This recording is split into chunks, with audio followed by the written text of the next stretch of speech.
Hello and warm regards from Next IS. I hope you all fared well in Anubhav 3.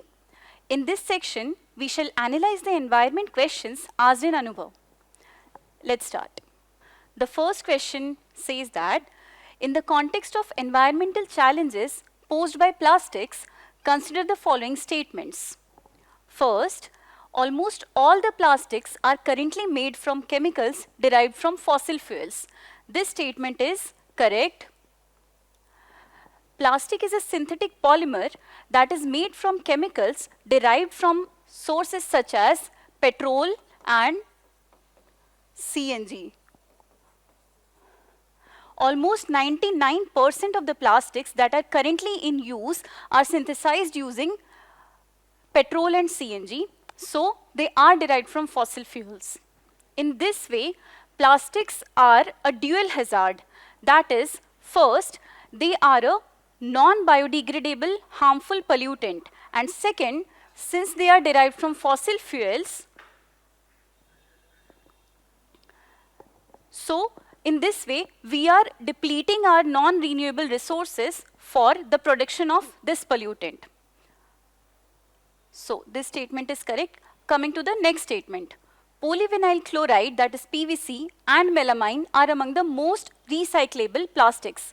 This statement is incorrect. Let us see why. Plastics are categorized into 7 different varieties based upon their extent of recyclability. Let's see these 7 varieties. See, these are categorized as 1 to 7. The most recyclable plastics, as also asked in UPSC exam, are PETE, that is polyethylene terephthalate, and HDPE, that is high density polyethylene. This PVC comes under category 3 of recyclability. So, although technically recyclable, PVC presently is among the least recycled plastics. The second plastic in our statement is melamine. It is categorized under category 7 of the codes. Melamine, it is a thermosetting plastic. As we all know that plastics are broadly classified into 2 categories. One is thermoplastics and the other is thermosetting plastics. Thermoplastics are those which, once heated and molded, they have the capability to form and recycle into another product. Thermoplastics are those plastics that can be reshaped and remolded multiple times. That is, they are recyclable.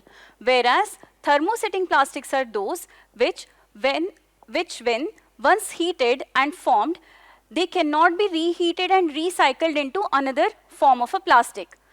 This melamine, it is a thermosetting plastic and is categorized in number 7. Hence, it is a non-recyclable plastic. So, this statement is incorrect.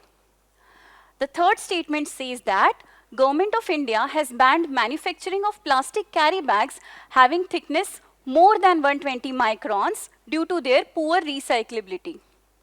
Now, more than this number, the context and the concept of recyclability becomes important over here. This statement is also incorrect because the manufacturing of plastic carry bags of thickness less than 120 microns is banned and not more. Why? First of all, this is banned under the Plastic Waste Management Amendment Act 2021.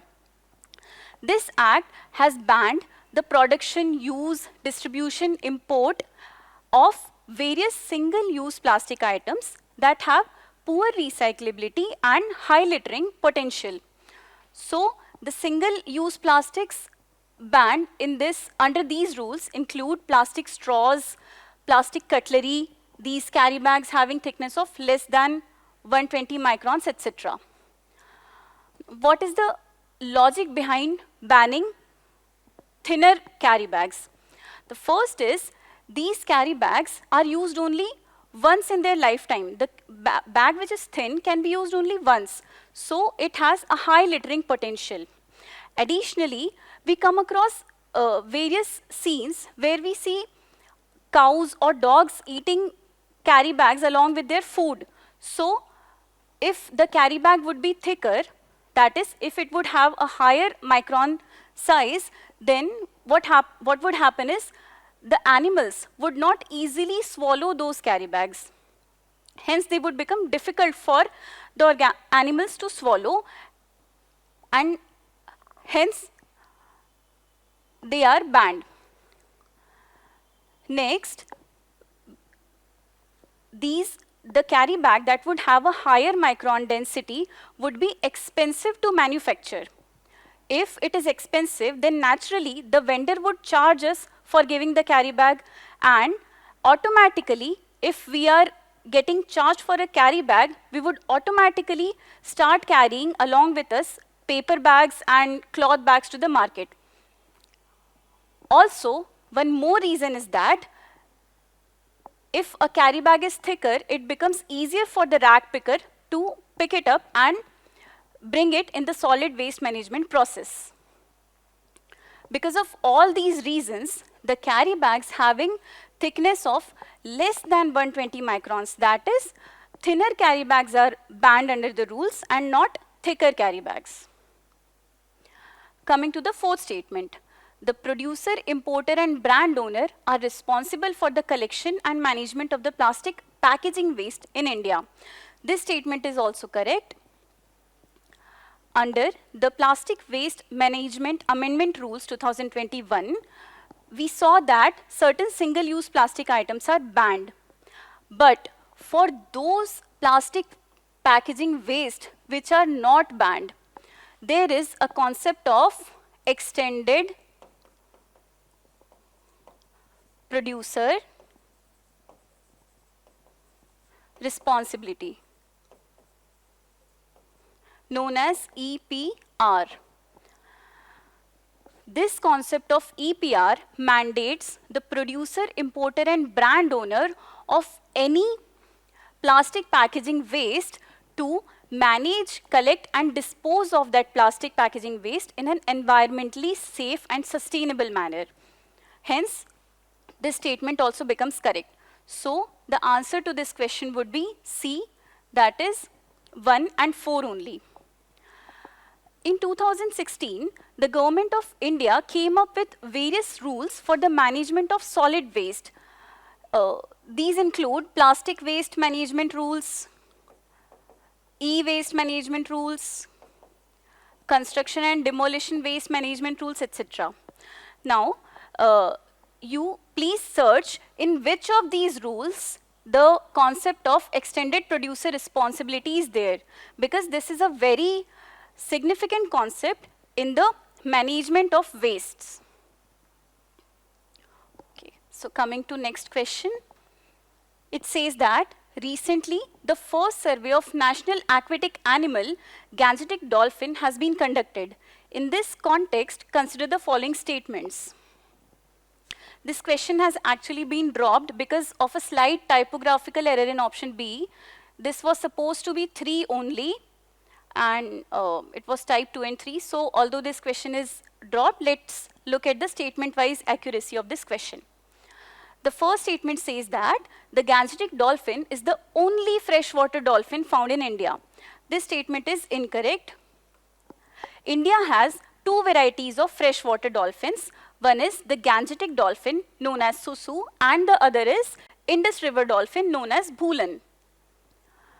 See, this is a Gangetic dolphin, and this is Indus River dolphin. Additionally, we also have Irrawaddy dolphin that thrives in the brackish waters in some of the areas on the eastern coast of India. And more prominently, it lives near the Chilika Lake of Odisha.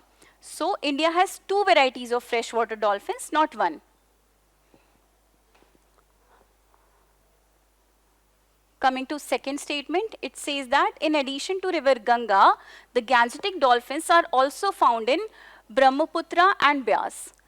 The Gangetic dolphins, though found in Brahmaputra, they are not found in Beas, and hence this statement is incorrect. Looking at the range of Gangetic dolphins, they are found in river Ganga, Brahmaputra, and also Meghna and Karnafuli, whereas the Indus River dolphin in India is found in river Byas. So, Gangetic dolphins are not found in Byas, rather Indus River dolphins are found in Byas. So, this statement also becomes incorrect. Statement number 3 says that Gangetic dolphins are practically blind and rely on ultrasonic sounds to hunt their prey. This is a correct statement. Historically, Gangetic dolphin was not blind, but since it lives in the turbid and muddy waters of these rivers, its eyesight has deteriorated and it has evolved into a blind kind of dolphin. So, how it hunts its prey is, it has the ability to emit certain ultrasonic sounds. These sounds strike the prey and it enables the dolphin to make a mental image of the prey in its mind. This enables it to gauge the distance of the prey and hunt it successfully. Coming to the fourth statement, according to latest census, the state of Bihar has the maximum population of Gangetic dolphin. This is an incorrect statement. The state of Uttar Pradesh has the maximum population of Gangetic dolphins in India. It is not Bihar. We commonly confuse it because the sanctuary for the protection of Gangetic dolphin is located in Bihar, which is a very prominent sanctuary by the name of Vikramshila sanctuary. So, the answer of this question is 3 only. Coming to the next question. Consider the following statements. The assertion statement says that the appearance of deep sea creatures like giant oarfish and anglerfish near the surface is a common occurrence explained by diel vertical migration patterns.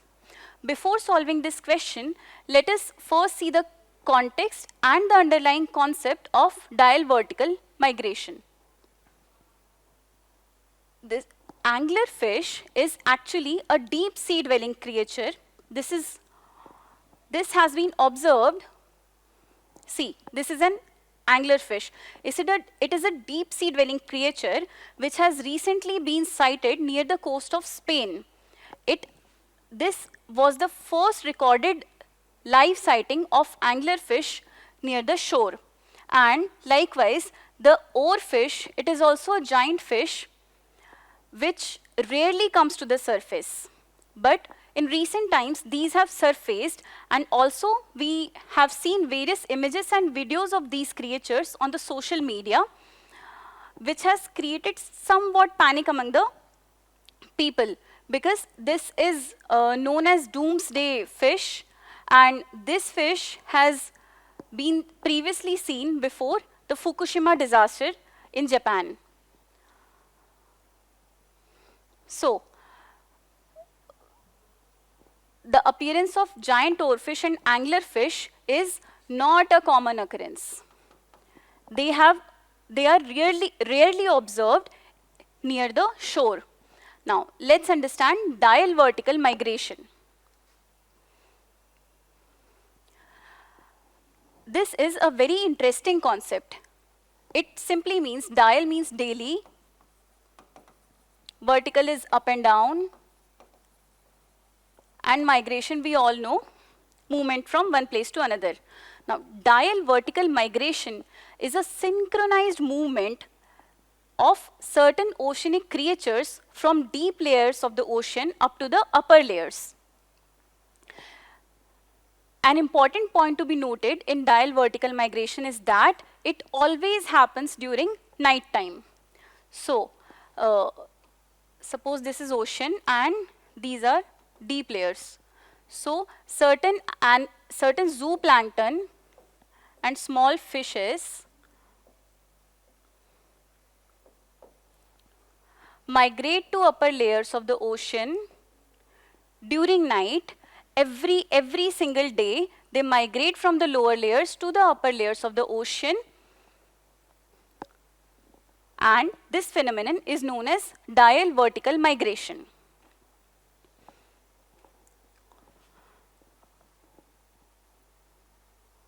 So coming to our assertion statement, the appearance of deep sea creatures like giant toadfish and anglerfish near the surface is a common occurrence explained by their diel vertical migration patterns. This is incorrect because this is not a common occurrence. Coming to a reason question, diel vertical migration involves daily movement of marine organisms from deep to shallow waters for deriving nutrition. This is correct. We saw that this is a daily movement of certain zooplankton and small fishes from deep to shallow waters. Now, there are two causes of this migration pattern. The first is to derive nutrition.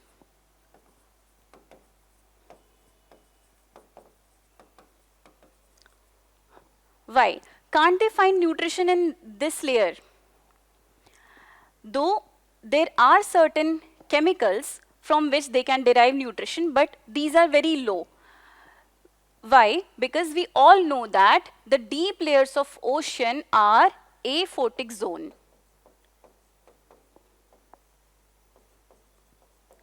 Meaning, sunlight does not reach up to this zone of the ocean, and hence the productivity is very low in this zone. So, these organisms do not have enough food to sustain their life. Hence, they migrate to the upper layers where a lot of phytoplankton is present, which provides a rich source of nutrition to these organisms. So, the first reason of diel vertical migration is the need for food. And the second reason, many of us may wonder that why only at night time this migration pattern is happening? Why not during day? As we saw that this is a phenomenon that occurs only during night. So it is explained by the need to evade prey. In daylight, what would happen is, if these small tiny creatures would come up to the surface, during their journey, they would come across various large and giant fishes, of which these would automatically become food. So, since these creatures want to avoid getting caught by larger fishes, they migrate during night time so that they could evade predators and avoid becoming a prey of these large predators. So, the answer to this question would be D, that is A is false but R is correct. Interestingly, when we think of animal migration, we come across images of the olive ridley turtles or the Siberian cranes migrating to various regions of the earth. But those are not the largest migration. This diel vertical migrations of zooplankton and small fishes is the largest migration that is happening on the earth. Coming to question number 32. With reference to polar vortex and the associated climatic phenomenon, consider the following statements. First, the polar vortex is primarily a phenomenon of the lower troposphere characterized by low pressure and cold air. This statement is incorrect because the polar vortex is a phenomenon of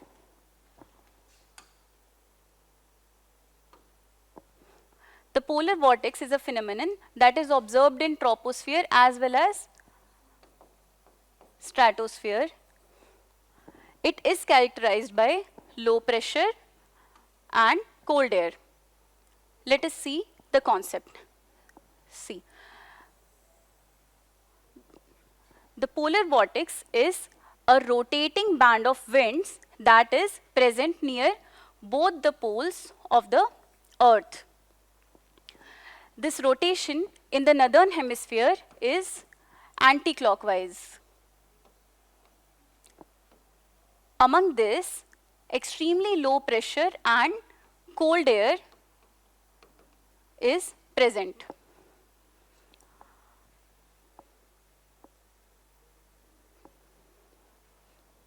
And it is present in upper troposphere as well as stratosphere. So it is an upper atmospheric phenomenon and not a lower tropospheric phenomenon. Second, the polar vortex plays a significant role in determining the extent of polar night jet stream. This statement is correct. The extent of this polar vortex is determined by a rapidly rotating band of air known as polar night jet stream. When this polar vortex is strong, what happens is this movement is maintained, but when the polar vortex becomes weak, this polar night jet stream follows a somewhat circular pattern and the direction of jet stream becomes like this. So this cold air along with the jet stream pushes southwards. And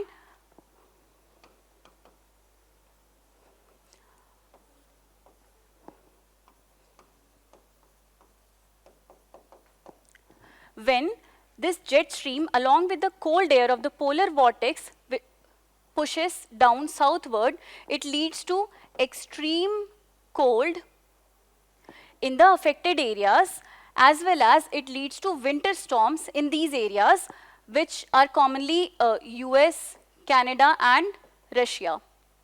So the recent emergency declared in 7 states of US due to very strong cold winds and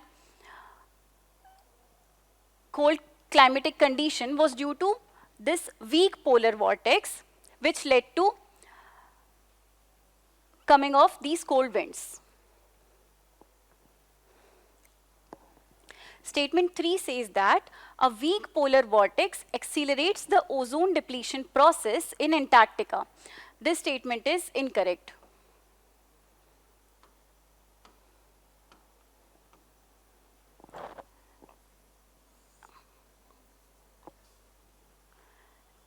Let's see the relation of polar vortex with the ozone depletion.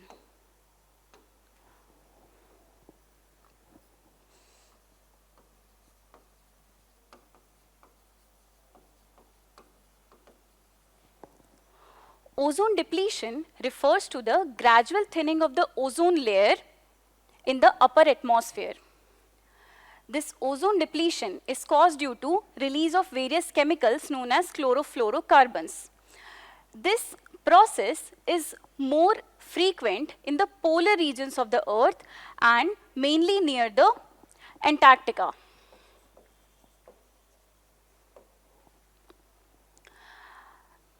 Why this depletion is a cause of concern? The ozone layer acts like a sun shield for our planet.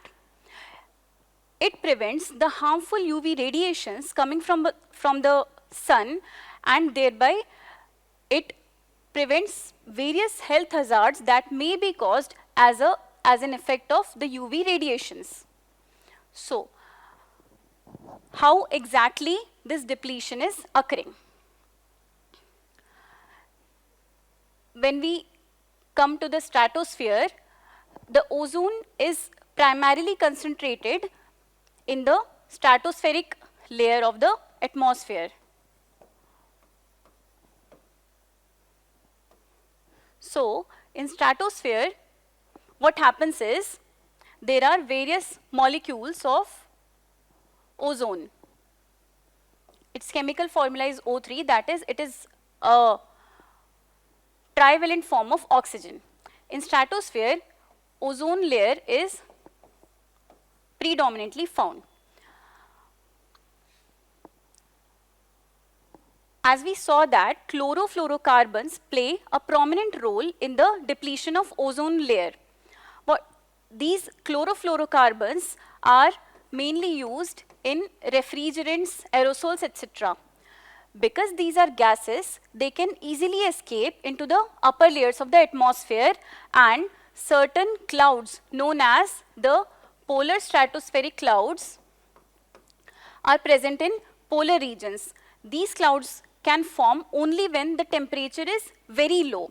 So, these clouds provide a surface to the chlorofluorocarbons where these chemicals can settle. Now, what happens is,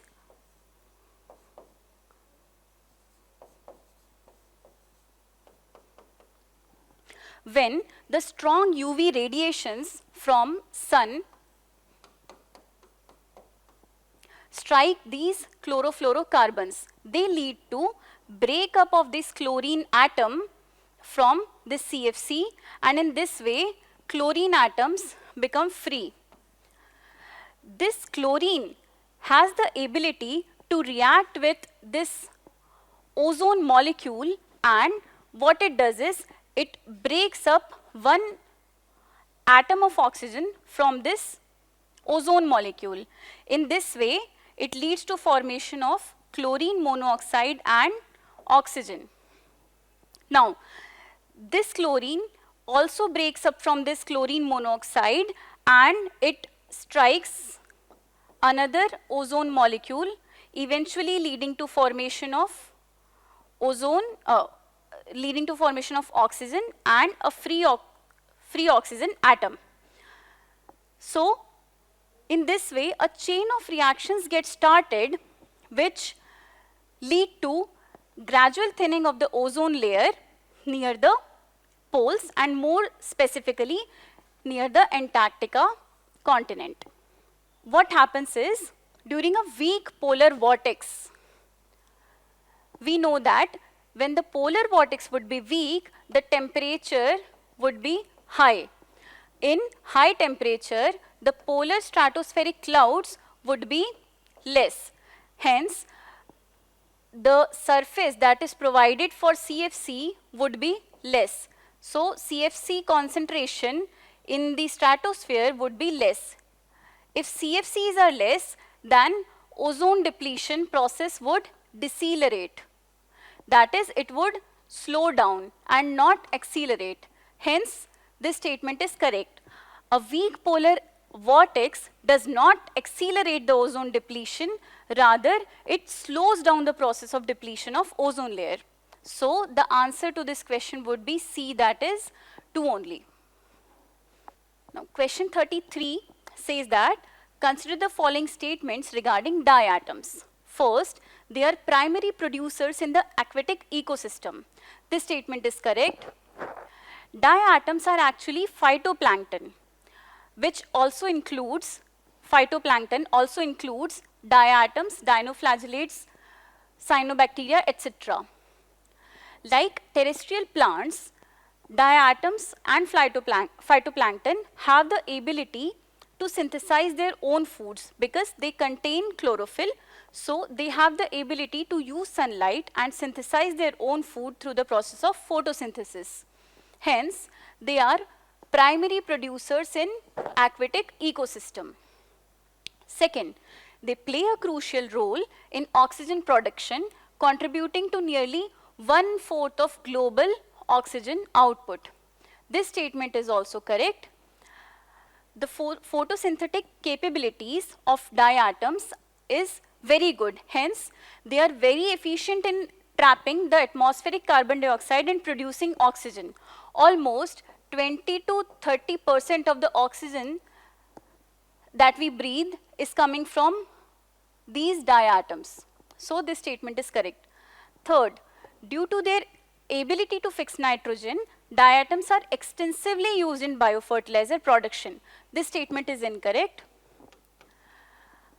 Diatoms themselves cannot fix nitrogen, but they have the ability to come into symbiotic association with certain bacteria known as rhizobium, which helps them in fixation of nitrogen. So this statement is incorrect, and the answer to this question would be C, that is 1 and 2 only. These diatoms are made of silicaceous material and they are very abundant across aquatic regions of earth. Coming to next question. Consider the following statements regarding big cats.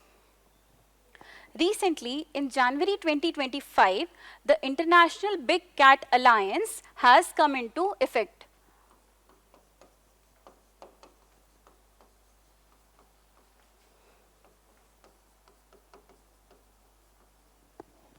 This International Big Cat Alliance is a treaty-based intergovernmental international organization with its headquarters in India.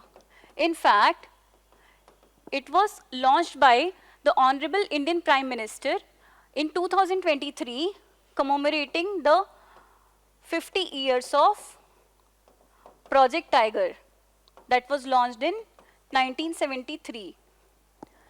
This International Big Cat Alliance aims to facilitate cooperation and collaboration among its member countries, and also it aims to share the technical know-how for the protection and conservation of 7 big cats.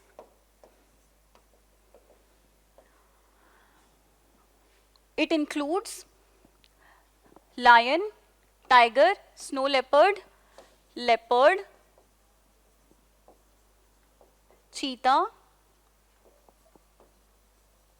jaguar and puma. So this question has been asked in this context. The first statement says that lion is the only big cat that does not live in groups. This statement is incorrect. Lion is perhaps the only big cat that lives in groups. These groups are commonly known as prides. We also have an image of a lion with its group. See, this is probably a male lion, this is a female lion, and these are cubs. So this is a pride of lion. In childhood, many of us may have learned the names of particular names of certain groups of animals. So we must have learned that a group of lion is called a pride. Likewise, a group of bird is called flock. A group of bees is called swarm. So if we could recall that childhood memory, then this statement would have been solved.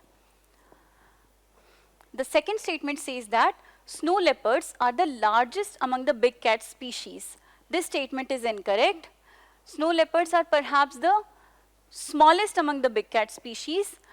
The tiger is the largest big cat. And specifically, the Siberian Amur tiger is the largest big cat of all the big cat species. See, this is a tiger that may weigh up to 715 pounds, and a snow leopard is very small as compared to the larger big cat. So this statement is incorrect. Third statement says that white tigers are a subspecies of tiger. This also is incorrect. Why? Because white tigers are not a subspecies of tigers. Rather, the white color of their fur results from a rare genetic mutation in tigers, which is known as leucism. This leucism arises due to inbreeding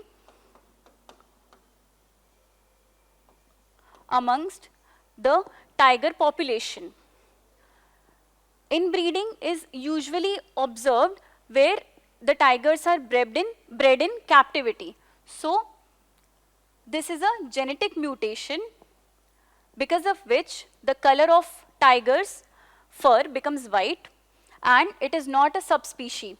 It may be astonishing for us to see white tigers, but in reality, such white tigers or white lions are not very healthy.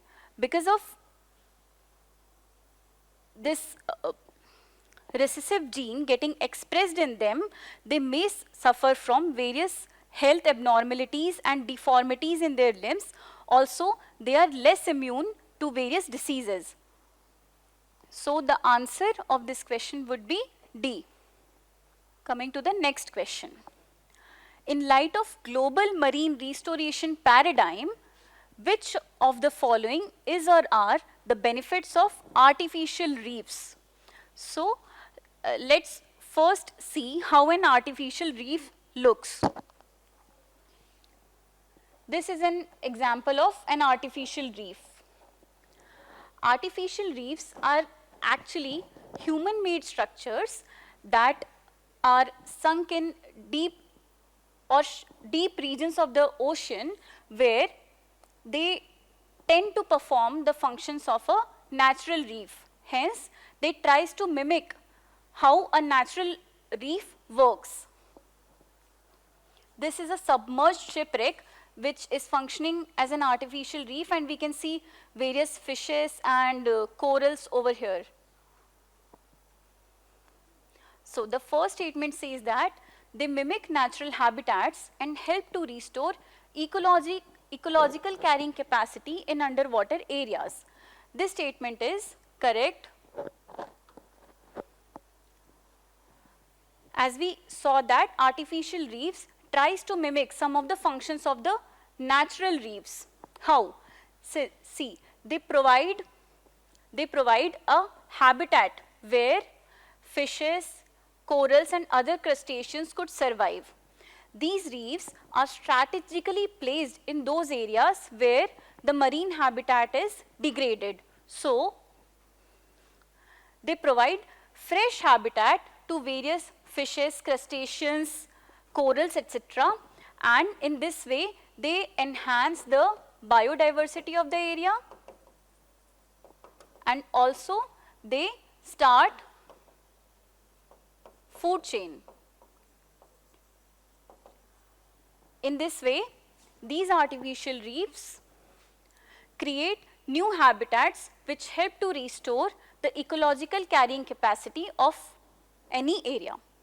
Second, artificial reefs can help in reducing the impact of anthropogenic stressors like ocean acidification. For solving this, we first need to understand the concept of ocean acidification. We all know that there is a pH scale that depicts the acidity or basicity of certain materials. This scale, pH scale, is a logarithmic scale from its values from 0 to 14. The substances which fall from 0 to 7 are known as acids. The substances that have a pH of 7 are neutral, whereas the substances which have pH from 7 to 14 are basic. Currently, the oceans are slightly alkaline. They are slightly basic. They have a pH of 8.1. So, but in ocean acidification, what is happening is oceans are turning slightly acidic. In reality, they are turning less alkaline. Ocean acidification does not mean that the pH is getting reduced below 7. It simply means that the pH is getting reduced from more basic to less basic. How this acidification occurs? We know that oceans absorb a significant amount of carbon dioxide that is released into the atmosphere. So, when these oceans water reacts with carbon dioxide, it leads to formation of carbonic acid. This carbonic acid makes the oceans less alkaline. But what role does artificial reefs or coral reefs play in reducing ocean acidification. Let's see.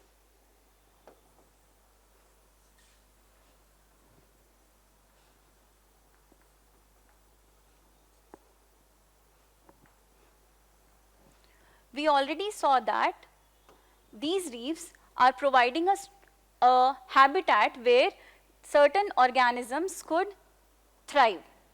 So, many among these are photosynthetic organisms such as algae.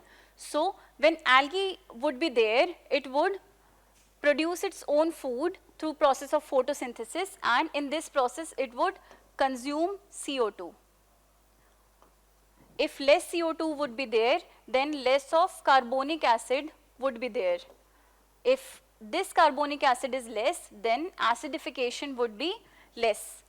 So, this is one way of lessening ocean acidification.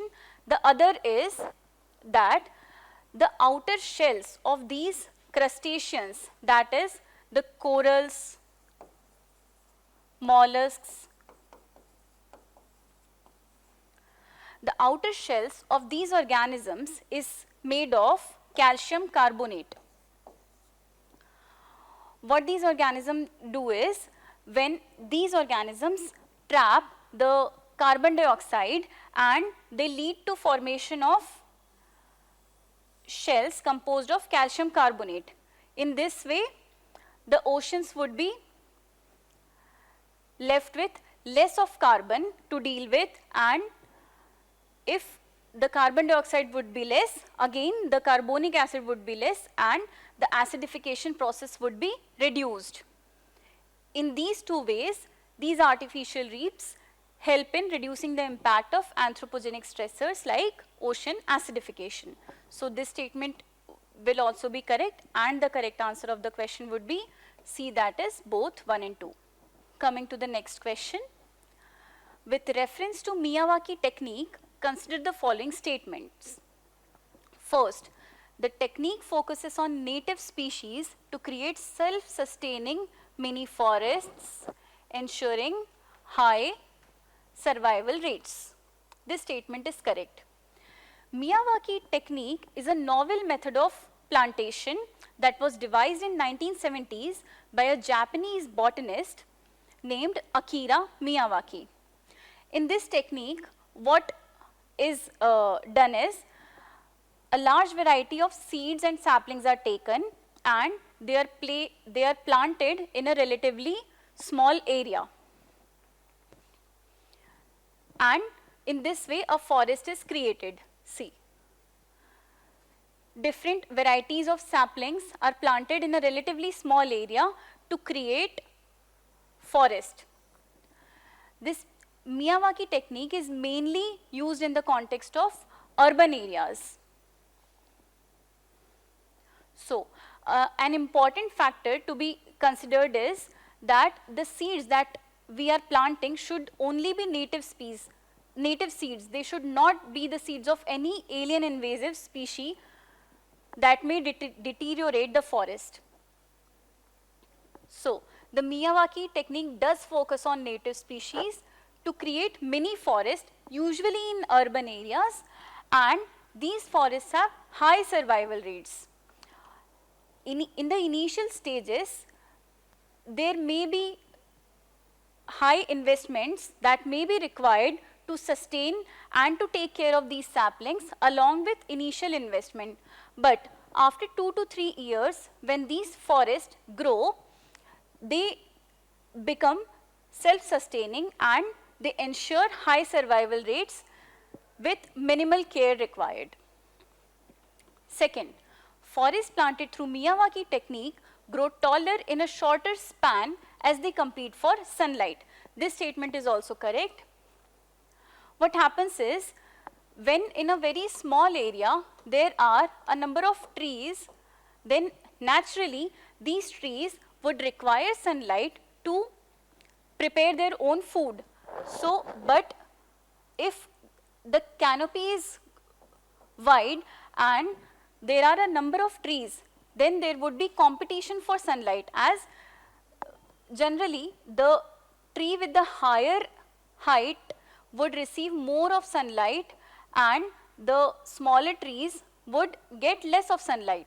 So, in this way a competition is created in which a small tree also tries to rise and increase its height,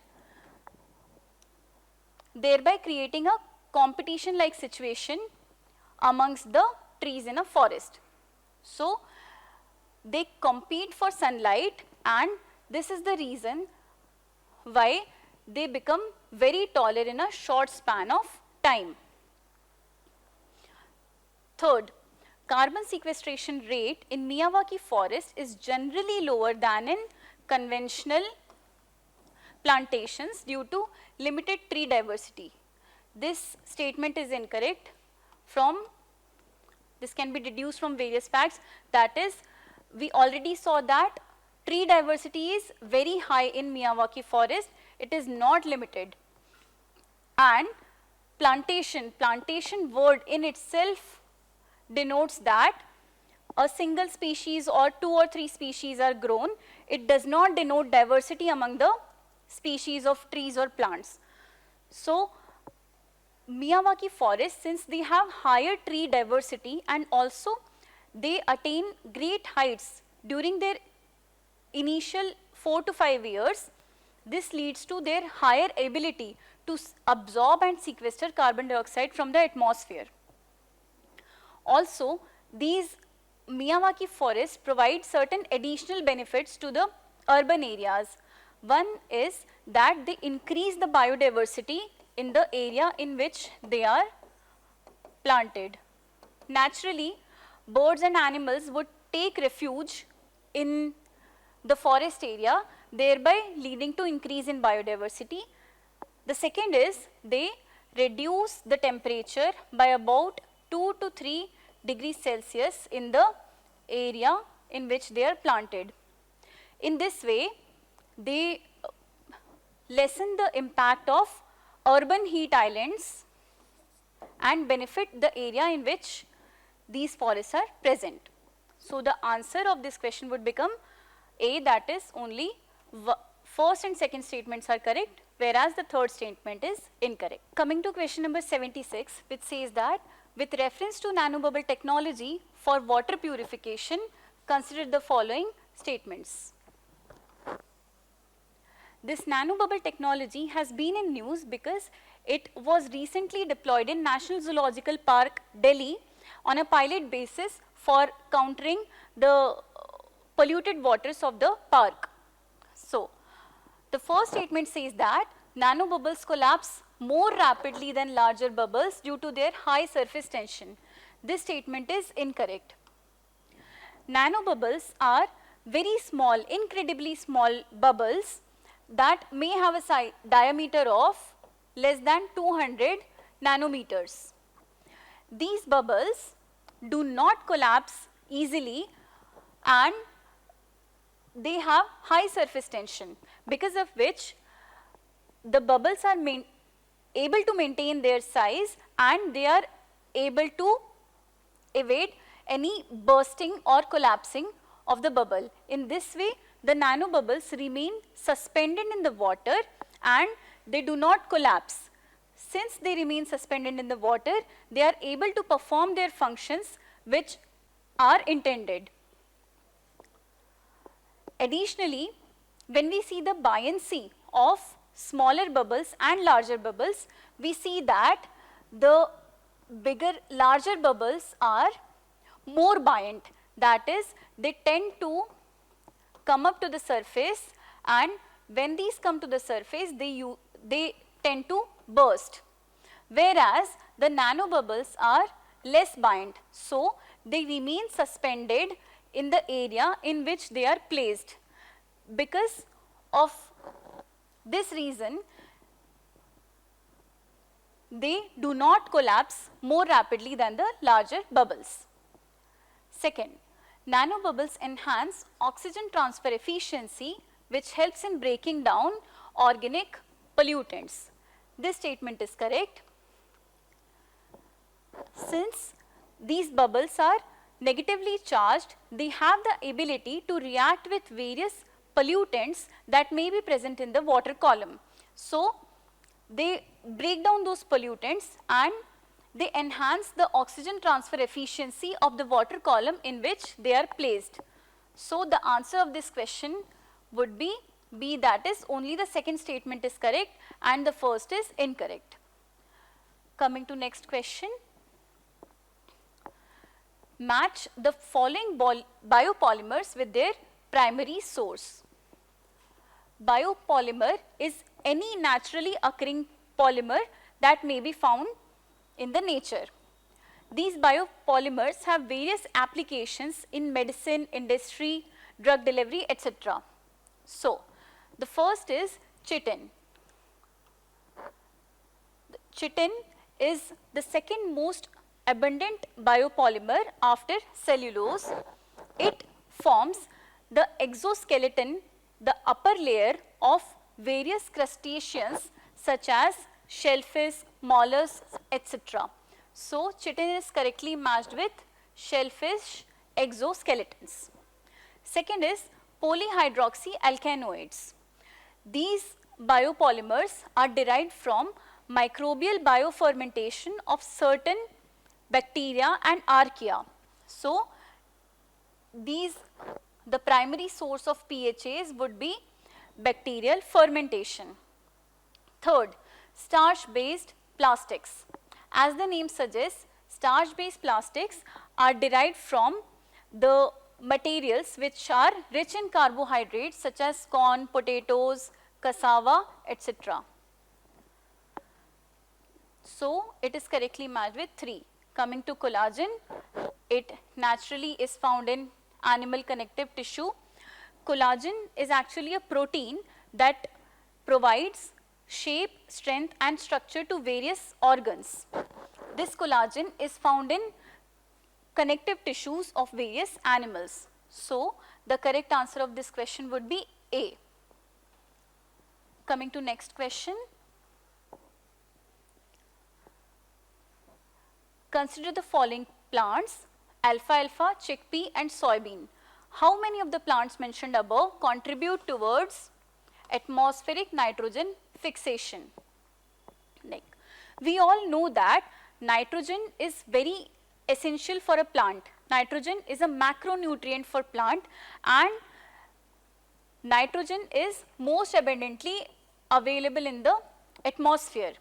Then why don't plant directly take up nitrogen from the atmosphere and utilize it? This is because the plants do not have the ability to take up atmospheric nitrogen and use it. This atmospheric nitrogen needs to be converted into other forms to be able to be utilized by the plants. So, the process of nitrogen fixation helps in utilizing the free atmospheric nitrogen and converting it into forms that could be easily used by plants. The forms could be ammonia, nitrites, nitrates, etc. This nitrogen fixation can occur through natural processes or through industrial fixation. In natural processes, there are certain bacteria which aid in nitrogen fixation. These bacteria are primarily found in the root nodules of certain plants. So, the plants which are leguminous plants have the ability to form a mutual relationship with certain bacteria known as rhizobium bacteria, and the roots of these plants develop certain root nodules where the rhizobium bacteria thrives. This bacteria actually converts the free atmospheric nitrogen into nitrates, nitrates and ammonia, which could be used by plants. So, this is the concept of nitrogen fixation. Now, let us come back to our question. All of these plants mentioned in the question are leguminous plant. So, all of them would contribute towards nitrogen fixation.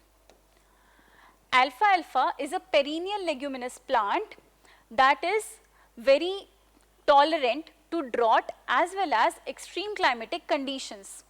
It is used as green manure, it is used as an animal feed, etc. Chickpea is also a leguminous plant that is rich in iron and phosphorus. So, it would also aid in nitrogen fixation. Soybean is a leguminous plant that is one of the richest sources of protein. It also aids in nitrogen fixation and is used in making oils as an animal feed, etc. So, the answer to this question would be C, that is all three. C. These are the root nodules of a leguminous plant. These nodules have rhizobium bacteria which fixes atmospheric nitrogen. Coming to the next question, it says that with reference to the Glow Litter Partnership Project, consider the following statements. The first is, it is an initiative that aims to address marine plastic litter from shipping and fisheries sector.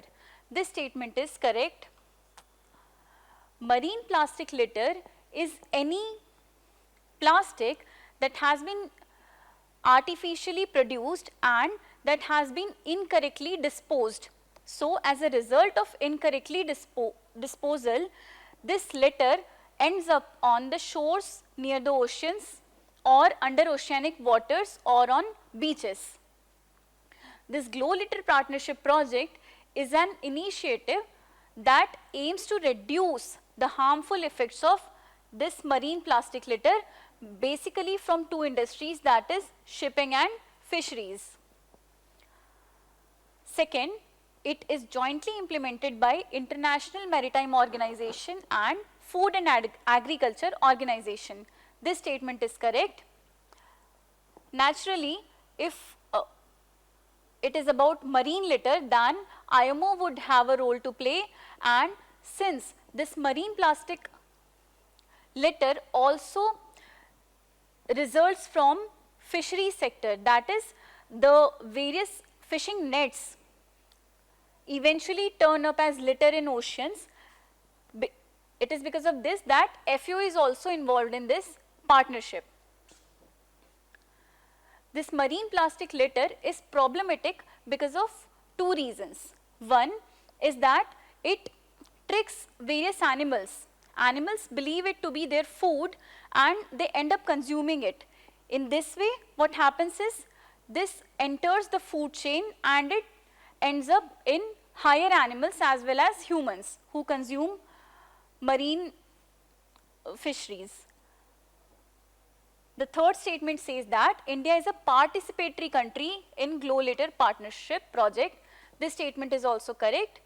India is participating in this project through the Department of Fisheries.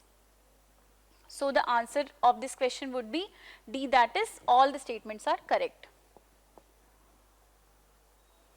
Coming to the next question, it says that with reference to biological diversity at various levels of organization, consider the following statements. We all know that at all levels of biological organization, immense level of diversity and heterogeneity exist. These biodiversity can be classified into mainly three classes. One is genetic diversity, second is species diversity, and the third is ecosystem diversity. So, we all know that India is home to multiple varieties of mangoes that we enjoy in summers. These are some of the varieties, that is Alfonso, Vanraj, Kesar, etc. So, this question asks about varieties of mango, that this is an example of genetic diversity. This statement is true. The diversity that exists at the genetic level of anything is referred to as genetic diversity. It is the foundational stone of every diversity that is existing on the earth. Likewise, the various varieties of rice that we have is also an example of genetic diversity. The second statement says that higher amphibian species diversity in the Western Ghats compared to Eastern Ghats is an example of ecosystem diversity. This statement is incorrect because higher amphibian species is an example of species diversity rather than ecosystem diversity. Species diversity relates to the size and abundance of various species, the number and abundance of any species in a given area. So, the Western Ghats have higher abundance of species than the Eastern Ghats, and hence this would be an example of species diversity. So, this statement would be incorrect and the correct answer would be B, that is 2 only. Additionally, India also has a very rich ecosystem diversity. It can be understood from the various landscapes that are present across our nation. We have deserts, we have rainforest, we have various mountains and such ecological biomes. So, this is a palette of biomes that is present, and when we compare it with a Scandinavian country like Norway, that does not have rich biomes as are present in India.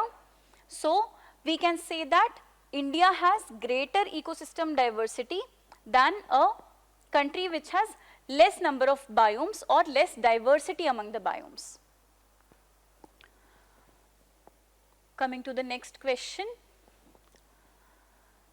It says that it is generally observed that bread mold fungi Penicillium produces a substance on the bread which inhibits the growth of a variety of bacteria. This type of species interaction can be best described as a form of, this interaction is a form of amensalism. In biological world, various species interact among themselves in order to sustain their life. These interactions may be positive for both species, negative for both species, or they may be negative for one and it may have no effect on the other species, or it may also be positive for one and may have absolutely no effect for another species. This fungi Penicillium that is growing on a bread mold is actually amensalism. In amensalism, what happens is one species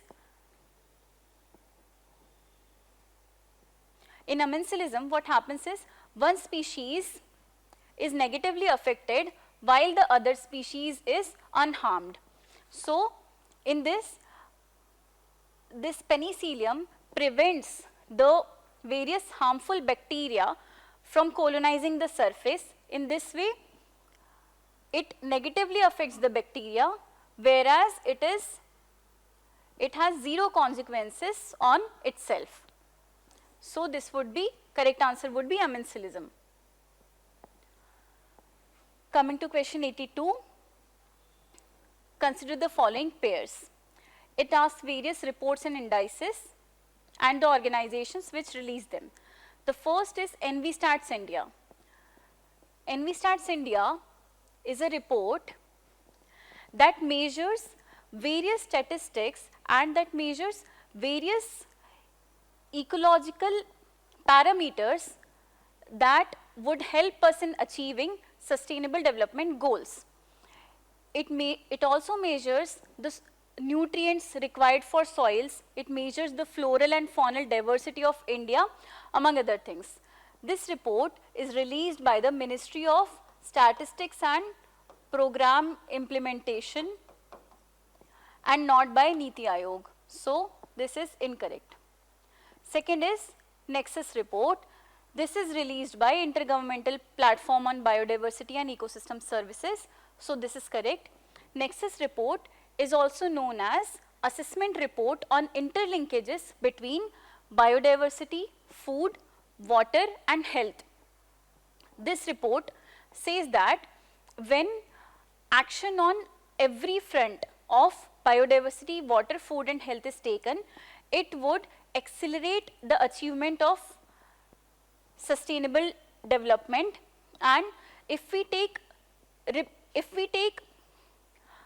separate actions, then it would not lead to achievement of sustainable development. Hence, it vouches for a coherent action on every front of environment. The third is Living Planet report. It is not released by the Convention on Biodiversity, but by World Wildlife Fund for Nature. This Living Planet report tracks the size and abundance and the position of various organisms, and it releases a report which helps us in analyzing the relative abundance of any species and the changes in its population. This report is released by NGO known as World Wildlife Fund for Nature. This is all for the environment section of Anubhav. I hope you find it useful. Thank you.